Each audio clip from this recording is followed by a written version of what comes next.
নমস্কার, আমি এখন আছি করণদিঘি ব্লকের আন্ডারে বিননগর গ্রামে। এটা হচ্ছে আপনার নিয়ার বাই হচ্ছে করণদিঘি, এটা হচ্ছে বিহারেই পড়ে, বিহারে। তো এটা হাসিবুল স্যারের জমিতে আছি।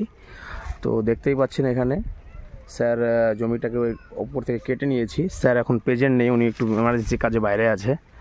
তো দেখতেই পাচ্ছেন একটা জিনিস, আমাদের 2608 যে ভ্যারাইটিটা আছে আপনারা দেখতে পাচ্ছেন, সামনে বর্ষার সময় ওই দেখেন মোচাটা আমাদের টোটাল বন্ধ থাকে, দেখতে পাচ্ছেন, দেখুন মোচাটা টোটাল মুখটা বন্ধ থাকবে। কারণ হচ্ছে বৃষ্টির দিনে আপনার এটা প্লাস পয়েন্ট কি, বৃষ্টির দিনে আপনার বর্ষা ঢুকবে না এর ভিতরে, যার কারণে আপনার মোচাটা ভালো থাকবে, বর্ষা ঢুকবে না, পচবে না।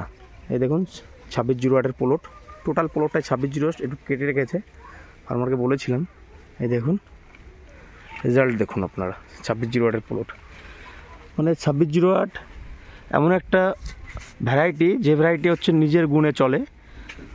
কারণ হচ্ছে বিকজ এটা হচ্ছে দেখুন টোটালি যতগুলো কাব আছে আপনার মোচাগুলো একটাও বাইরে নেই, দেখুন দেখতে পাচ্ছেন, দেখুন দেখুন এটা হচ্ছে 2608 প্লট, খুব ভালো হয়েছে।